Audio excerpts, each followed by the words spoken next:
He's sleeping here tonight. You can take the couch, she said about her male best friend who'd been drinking too much because she needed to watch over him in case something happened. I didn't say anything. Just packed my things while she was tending to him and left a note. Enjoy your patient. Hey viewers, before we move on to the video, please make sure to subscribe to the channel and hit the like button if you want to see more stories like this. Thanks. It wasn't the first time Mark had needed Qley, but it was the first time she offered him my side of the bed. We'd been together for 3 years. I'd seen her through the stress of her layoff, cooking meals while she sent out resumes. I'd driven through the night to be with her when her dad had his heart scare, holding her in that sterile hospital chair for hours. I'd even, against my better judgment, tolerated Mark's constant, looming presence in our lives, her charismatic, perpetually crisis-ridden best friend from college. The freelance photographer whose art was always on the verge of being seen, whose landlords were always unreasonable, whose exes were always crazy. Qley's personal charity project, wrapped in a leather jacket and good cheekbones.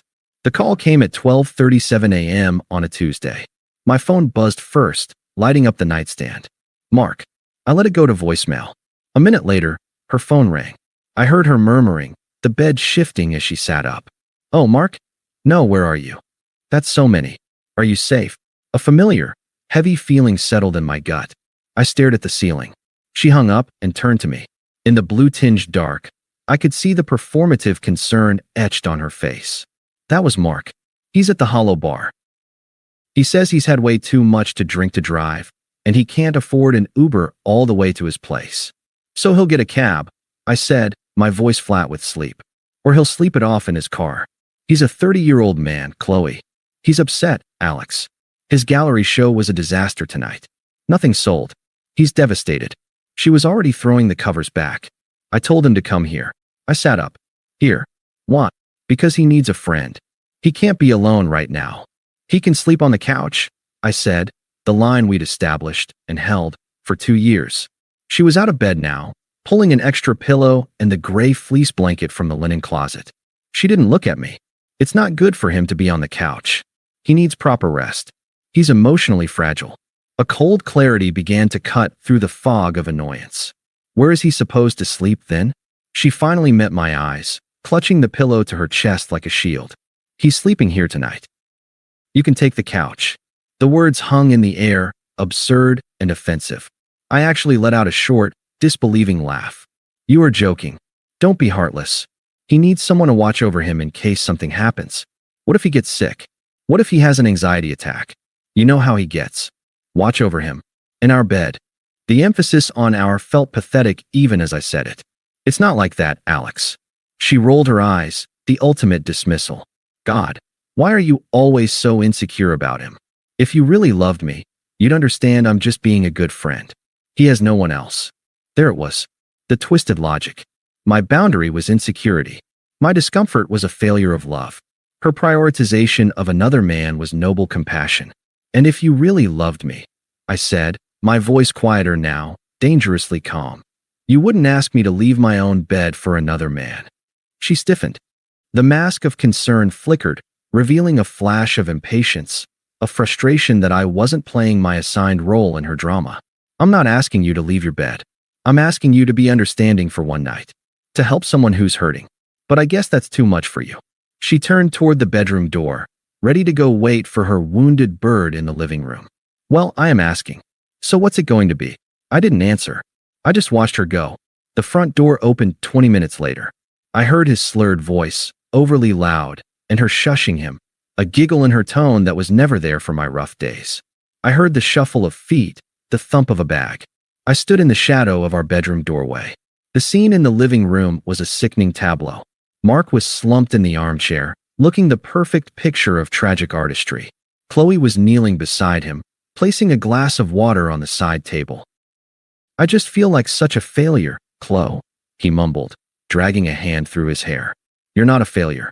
Your work is brilliant. The world just isn't ready for it. Her hand was on his arm. Come on, let's get you settled. She helped him up. He leaned on her heavily, more than necessary. As they moved toward the hallway, toward our bedroom, his eyes drifted over her shoulder and met mine in the dim light. There was no drunken haze in that look. It was clear, sharp, and brimming with triumph. A quick, almost imperceptible smirk touched his lips before he let his head loll back onto her shoulder. She led him into the bedroom, her voice a soft murmur. I stayed in the doorway. She guided him to my side of the bed, the side I slept on, where my book sat on the nightstand. He collapsed onto it with a sigh. She bent over, pulling the comforter up to his chin with a tenderness I recognized. "Try to sleep, okay?" she whispered. "You'll stay?" His voice was a pathetic mumble. "I'll be right here. I'm just going to get a damp cloth for your forehead. You're a little warm." She brushed his hair back. Then she turned and finally saw me standing there. Her expression didn't change to guilt or apology. It hardened into defiance. A silent "see? This is what a good person does." She walked past me without a word, headed for the bathroom. The message was clear. The decision was made. I could either go sleep on the couch in my own home, accepting my demotion, or I could make a scene. I finally understood. This wasn't about Mark. This was my final exam. A test of how much disrespect I would package as love. How small I was willing to become to fit into the life she was building, where she was the saintly heroine and I was the loyal, faceless supporter. And Mark was the perpetual damsel in distress, a role that guaranteed him her undivided attention forever. She returned with the cloth, her focus entirely on her patient. I turned and walked away. The couch held no appeal. The idea of lying there, listening to the silence of my own bedroom where she tended to another man, was a special kind of humiliation I refused to volunteer for. A strange, electric calm settled over me. The noise of betrayal in my head just stopped, replaced by a silent, operational clarity. The debate was over. She had shown me the door. I just decided to walk further than she intended. I went to the hall closet and pulled out my travel suitcase, the one we'd used for a weekend in Vermont 8 months ago. I wheeled it into the spare room/office, the door clicking shut softly behind me. I worked with the efficiency of a surgeon. First, the essentials: passport, social security card, the title to my car, my laptop and charger. Then, from our shared desk, the folder with my stock statements and the paperwork for the retirement account I'd started alone, before her. I took only what was mine. In the bedroom, I moved quietly. They were both asleep. Mark was sprawled diagonally across the bed, snoring softly. Qley was curled in a chair she'd pulled up to the bedside, her head resting on her arms on the mattress, one hand still near his shoulder. A sentinel. It would have been touching if it wasn't my life. I opened my dresser drawers. I took jeans, t-shirts, socks, underwear. I left the expensive sweater she'd bought me for my birthday. It never fit right anyway. I left the silly novelty socks from our first Christmas. I left everything that was an us item. From the bathroom, I took my toothbrush, razor, a single towel. I left the cologne she liked on me. Every movement was deliberate, quiet. There was no rage in it. No sorrow.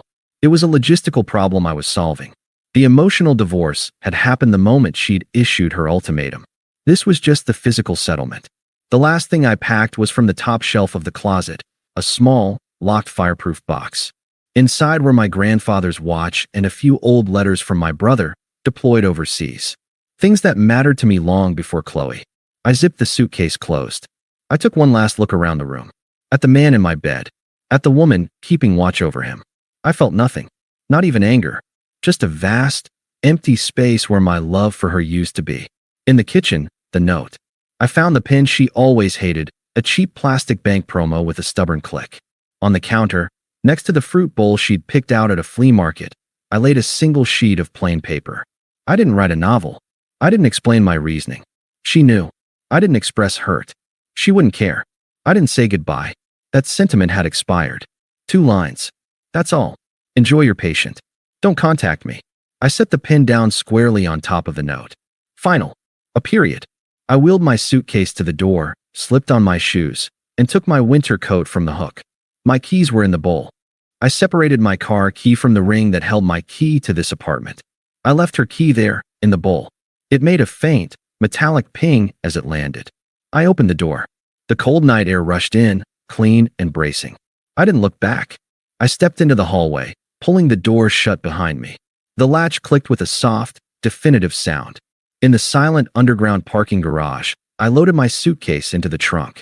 I got into the driver's seat, started the car. Only then did I pull out my phone. I opened my messaging app. My best friend, Jake. I typed 3 sentences. It's over. Need the couch for a few days. Be there in 20. His reply was almost instant. Doors open. You okay? Yes. I meant it. Before I put the car in reverse, I opened my phone settings. I went to her contact. I blocked her number. I opened Instagram, Facebook, WhatsApp. Blocked, blocked, blocked. It took less than a minute. An administrative task. Then I drove away. Not in a fury. Not with tears in my eyes. I drove away the way you leave a job that no longer serves you. With relief and a quiet focus on what comes next. The silence in the car was not empty. It was full of possibility. Jake's couch was a sagging, corduroy monster that smelled faintly of stale beer and dog. It was the most comfortable thing I'd ever lain on. For 3 days, I didn't call in sick. I went to work. I wrote code, attended meetings, ate a turkey sandwich at my desk. My colleagues noticed nothing. The world kept spinning. It was the first revelation. My heart could be a crater, and my hands could still type functional, elegant lines of Python. Life was compartmentalized in a way I'd never appreciated. I didn't explain much to Jake. The first night, over a beer he shoved into my hand, I just said, she chose. So I left. He'd known about Mark. His face darkened. The fuck did she do, Alex? It doesn't matter, I said, and I meant it. Narrating the injury felt like giving it power, letting it out of the sealed container I'd built for it in my mind. It's done. He clinked his bottle against mine. Okay, couch is yours as long as you need. The silence at Jake's was different. It wasn't the tense, waiting silence of the apartment in the weeks leading up to the night, where I'd walk on eggshells wondering when the next Mark emergency would derail our plans. This was a neutral silence. A blank canvas. It was mine. My phone was a brick. No notifications except work emails and Jake asking if I wanted pizza. I'd blocked her everywhere, but the digital umbilical cord had phantom limbs. I'd catch myself glancing at it, a muscle memory of anxiety, waiting for the text that would apologize or, more likely, demand something. The absence of that dread was a physical relief, like putting down a heavy weight I'd been carrying for years. Jake became my reluctant news feed. On the 4th morning, he slid his phone across the breakfast bar. She's texting me now. I looked. A screenshot of a message from Qley to him. Jake, is Alex with you? Please tell him to call me. This is ridiculous. I pushed the phone back. You don't have to be the middleman. Tell her whatever you want. I told her you were alive, and that was all she needed to know. He paused. She wrote back. He's really going to throw away 3 years over one misunderstanding. A misunderstanding. The word was so deliberately small, so insultingly reductive. It reframed her calculated choice and my final boundary as a simple miscommunication. I felt nothing but a mild, distant contempt. Don't answer, I said. The attempt shifted. Later that day, another screenshot. Mark left this morning. Are you happy now? Can we please talk like adults? Then, that evening, I'm not going to beg, Alex. But you're being childish. Come home so we can talk this out. You're blowing this way out of proportion. Each message was a masterpiece of non-apology. They contained claims of my emotional mismanagement, blowing this out of proportion, childish, a declaration that the perceived threat was gone, Mark left, and a demand for my return to the negotiating table, a table where, historically, I was the only one who ever conceded. I didn't feel angry reading them. I felt like a biologist observing a predictable species behavior. She doesn't get it, Jake muttered, shaking his head. She thinks this is a fight you're having. She doesn't realize the war's over. He was right. There was no war. I'd surrendered the field. I had no interest in the territory anymore. The next week, I used my lunch break to find an apartment. A modern, sterile studio in a building with a gym and a concierge. It had no history, no memories in the walls. I signed a 12-month lease. When the property manager asked why I was moving, I said, for a change of scenery. It was the truth. I moved in with a suitcase, an air mattress, and a single chair. The emptiness was luxurious. I began to rebuild a routine that had nothing to do with her. I joined a climbing gym downtown. The physical exertion was a pure, mind-clearing burn. I reconnected with 2 friends from college I'd slowly drifted from, because Qley always found them a bit immature. We went to a trivia night and came in dead last, laughing the whole time. Jake kept me updated, his reports becoming a morbid comedy. A mutual friend, Sarah, ran into Qley and Mark at a bougie brunch place. She said they were cozy, Jake relayed, making air quotes. Like, sharing pancakes cozy. Qley posted an Instagram a few days later. He showed me a picture of them on a rocky hiking trail. The city sprawled below. Qley was in expensive new athletic wear, beaming. Mark was behind her, his hands on her shoulders, looking into the camera with a smoldering intensity. I'm sure he practiced. The caption, "When you find someone who finally appreciates your adventurous side, sunrise over mountains, #new beginnings, #no settling." I stared at it. The #no settling was the dagger. The public branding of our entire relationship as her settling. The narrative was clear, stable, reliable. Alex was the boring, safe compromise. Crisis-ridden, freeloading Mark was the adventure. I thought of the 2 vacations we'd canceled because Mark had a creative meltdown and needed Qley. I remembered the countless weekends spent listening to his problems over expensive cocktails I usually paid for. The old me would have felt a hot lance of jealousy, of inadequacy. The new me felt a profound, almost pitying understanding. She wasn't choosing a better man. She was choosing a better story. One where she was the exciting savior, not the partner in a quiet, equal life. The climb to that mountain vista probably ended with her driving, paying for the gas, and listening to him complain about his blisters. I handed the phone back to Jake. Good for them. You're not mad. What's the point? I said. She's someone I used to know. Her Instagram captions aren't my concern. That was the second revelation. Indifference isn't an emotion you feel. It's the absence of all the others. It's silence. The karma didn't arrive with thunderclaps. It trickled in, quiet and inevitable, like water finding cracks in a foundation.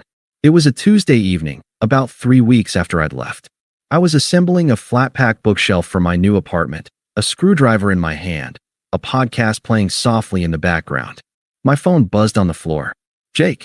I put it on speaker. Hey, what's up? His voice was a mix of shock and grim satisfaction. You are not going to believe this. Sarah just called me. Mark got arrested. I paused, the screwdriver hovering. Go on. Petty theft. Apparently, he walked out of a high-end camera store downtown with a lens worth like $2,000 tucked in his jacket. The security footage was crystal clear. Idiot didn't even wear a hat. I went back to turning the screw. Huh, that's not all. Jake continued, his excitement growing. When the cops looked into him, it opened a whole thing. The guy's got debts everywhere. He's been borrowing money from like 5 different people with the same sob story. Funds are tied up, waiting for a big client payout. Your girl Qley loaned him $3,000 last week for new portfolio equipment. I felt a cold, clear click of understanding. The new hiking gear. The fancy brunches. It wasn't a grand new chapter. It was the same old grift, and now she was the mark. Sarah said it gets messy, eh? Jake said. One of the other people he borrowed from is a woman he'd been seeing for months. Some graphic designer. She thought they were exclusive. She found out about Qley and lost her mind. She's the one who apparently tipped off the camera store manager, saying to watch Mark because he was a con artist. The pieces assembled themselves into a pathetic, obvious picture. The perpetual victim, playing multiple saviors against each other. How's Qley taking it? I asked, my voice devoid of any inflection. I was asking for data, not out of concern. According to Sarah, she's a wreck. Embarrassed, humiliated, and out $3,000 she probably doesn't have. Her friend group is fracturing. Some feel bad for her. Others are saying she made her bed when she... Jake trailed off. When she chose him over me. I finished for him, calmly. It's fine, Jake. You can say it. Yeah, that. There's a lot of I told you so circulating privately. Her sister Maya is apparently furious with her. I finished tightening the screw. The bookshelf stood upright, sturdy and functional. Well, I said. That's a series of unfortunate choices. There was a long pause on Jake's end. That's it. A series of unfortunate choices? Alex, he played her. He stole from her. She's getting roasted by her friends. Don't you feel, I don't know, a little sorry for her? I put the screwdriver down. I looked at the clean lines of the new bookshelf, the empty shelves waiting to be filled with things I chose. I felt the quiet peace of my own space. No, I said, and the word was absolute. I feel nothing. And that's the point, Jake. If I felt sorry for her, it would mean I was still connected to her drama. I'm not. Her consequences are the direct result of her decisions. She saw a wounded artist. I saw a user. She called my judgment insecurity. Now she's out $3,000 and her reputation. My sympathy wouldn't pay her back or fix her friends. It would just be noise. Jake was silent for a moment. Shit. You're really free of it, aren't you? I'm in my apartment, building a bookshelf, I said, a faint smile touching my lips for the first time during the call. That's all I'm doing. What she's doing is no longer any concern of mine. I heard him let out a low whistle. Okay then. I just thought you'd want to know. I appreciate it, I said, and I did. It was information. A postscript to a closed book. But you can stop the updates now. Really. It's over. We hung up. I slid the last shelf into place. The podcast host was laughing about something. I laughed a little too, at nothing in particular. The air in my apartment was clean and quiet, and entirely my own. The chaos she'd chosen was now hers to manage. I felt no schadenfreude, just the profound, simple gratitude of a man who had stepped off a sinking ship and was now, finally, dry. The news of Mark's arrest and betrayal was the pebble that started the landslide. My silence was the avalanche that followed. The first attempt was clumsy, a transparent ploy for sympathy. 2 days after Jake's call, a text from an unknown number lit up my screen. I guess you heard. I should have listened to you. Can we talk? It was her. The tone was perfectly curated, contrite, acknowledging my foresight, posing as a simple request. It was the opening move in a game I had quit playing. I pictured her drafting it, erasing, trying to find the balance between apology and maintaining the upper hand of being the one to reach out. I typed a single character. No. I then blocked the number. The entire exchange took 8 seconds. The second attempt involved a proxy. 3 days later, my desk phone at work rang. The receptionist said, "Line 2 for you, Alex." It's Amaya, Chloe's older sister. The sensible one, who'd once told me at a barbecue I was too good for the drama. Now, she was drafted into the drama. I picked up. "This is Alex." "Alex, hi. It's Maya." Her voice was strained, trying for warm and landing on nervous. "Listen, I know this is awkward. I wouldn't call you at work, but Chloe's really hurting." I said nothing. The silence forced her to fill it. "This thing with Mark, it's bad. He was a user, and she sees that now. Clearly. She feels awful. She misses you. She realizes what she had." A pause. "Can't you find it in your heart to forgive her? People make mistakes." I leaned back in my chair, looking out at the city skyline. I used my professional, client meeting voice. "Maya, I appreciate you calling. I have no ill will toward Qley. I wish her no harm. But I'm not part of her life anymore, and I have no interest in rejoining it. Please wish her well for me." "Alex, wait," she started, but the placid finality in my tone had thrown her. "Take care, Maya." I hung up gently. The third attempt was the ambush. A week later, on a rainy Thursday evening, my intercom buzzed. I wasn't expecting anyone. I walked over and pressed the button. Yes. No voice, just the hollow sound of the lobby. A minute later, a soft knock on my door. Not Jake's hearty pound. A tentative tap, tap, tap. A cold suspicion settled in me. I looked through the peephole. Qley stood there, soaked. Her hair was plastered to her face, mascara smudged under her eyes. She looked smaller, younger, utterly defeated. She was clutching her phone like a lifeline. The performance was Oscar-worthy, but the genuine misery in her eyes was not an act. This was the consequence, raw and unedited. I stood still for a full 30 seconds. I could have not answered. I could have been the ghost. But a part of me, the part that needed to cement my own freedom, to look the past in the eye and feel nothing, wanted to open the door, to hear the script she'd prepared, to deny her the final line.